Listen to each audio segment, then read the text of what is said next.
Arestado ang dalawang Vietnamese na nagsasagawa ng cosmetic surgery sa Pilipinas kahit walang lisensya. Nakatutok si June Veneracion. CIDG, ha? Take the money, okay? For police, ha?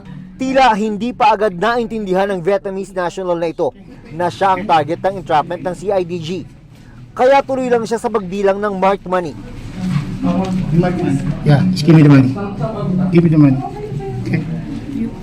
Pero sa pangalawang pagpapakilala ng mga pulis, For police officer, okay? dito na natauhan ng Vietnamese. Inaresto siya sa pinagtatrabaho ang klinik matapos reklamo na nag-aalok daw ng cosmetic surgery kahit hindi naman siya otorisado. Arestado rin ang kanyang Vietnamese assistant. Kailangan professional po ang mga gumagawa nito dahil kung hindi po ito nakapasa ng maayos sa ating mga pamantayan katulad ng mga board exam, may possibility po na magkamali. Baka instead na mapaganda yung kung ano man po yung papaayos nila, baka po magkaroon pa ng mga infections. Ayon sa CIDG, nagugat ang operasyon nang may lumapit sa kanilang pasyente ng suspect para ipacheck kung lihitimo ba ang kanyang medical practice sa Pilipinas. Dito nalaman na wala itong lisensya mula sa Professional Regulation Commission.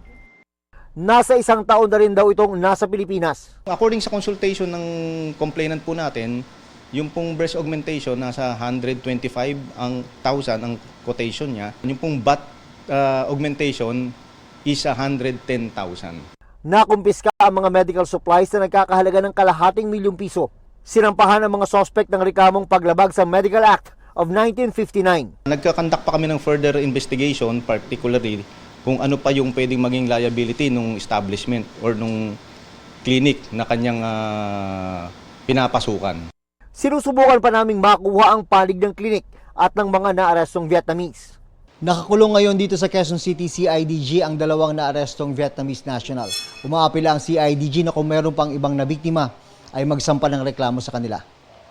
Para sa GMA Integrated News, June Veneracion, Nakatutok, 24 Oras.